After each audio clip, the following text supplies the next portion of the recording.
কি আমাকে একটু কৃপা করে তুমি বলে দিবে? প্রভু বলতেছে, নারদ রে, কিছু না হলে অন্তত কিছু লাগে। নারদ বলতেছে, প্রভু আমি এমন একটি জায়গার মধ্যে আছি, ধরেন আমার সেই জায়গার মধ্যে কোনো কিছুই আমার নাই, তাহলে আমি কি জিনিস দিয়ে তোমার চরণ ধৌত করব? প্রভু বলতেছে, নারদ যদি কিছু না থাকে তুমি একটা ফুল তোমার গুরুর চরণে নিবেদন করিও। নারদ বলতেছে, প্রভু দয়াময়, আমি এমন একটি জায়গার মধ্যে আছি যেই জায়গার মধ্যে কোনো ফুল নাই, তাহলে আমি কি জিনিস তোমার চরণে নিবেদন করব? প্রভু বলে, ও নারদ, ফুল যদি না থাকে অন্তত পক্ষে একটা ফল তুমি প্রভুর চরণে দিও। নারদ বলতেছে, প্রভু সেখানে তো কোনো ফলও নাই, তাহলে আমি কি জিনিস তোমার চরণে নিবেদন করিব? প্রভু বলতেছে, নারদ যদি ফল না থাকে অন্তত পক্ষে তুমি গাছের একটা পাতা দয়ালের চরণে নিবেদন করিও। প্রভু বলতেছে, নারদ বলে, প্রভু আমার আশেপাশে কোথায় তো গাছই নাই, আমি ফল ফুল পাতা কোথায় পাবো? প্রভু বলতেছে, নারদ ও নারদ, যদি ফুল ফল কোনো কিছুই না পাও অন্তত পক্ষে তুমি ওই গঙ্গার একটু জল তোমার প্রভুর চরণে নিবেদন করিও।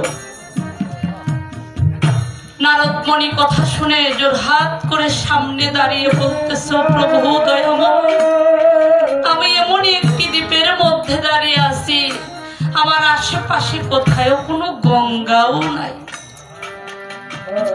আমার আশেপাশে কোথায় কোনো গঙ্গা নাই, তাহলে আমি কি জিনিস দিয়ে আমার আতাউর চাঁদের ওই চরণটি ধৌত করব? প্রভু বলতেছে, নারদ ও নারদ, তুমি কি জানো না তোমার আশেপাশে যদি কোথায় কোনো গঙ্গা না থাকে, যদি কোথায় কোনো নদী না থাকে, তোমার এই দেহ বান্ডে যে গঙ্গা আছে, তোমার এই দেহ বান্ডের এই গঙ্গার জল দিয়ে তুমি তোমার আতাউর চাঁদের ওই চরণ দুটি ধৌত করে দিও।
এক জায়গাতে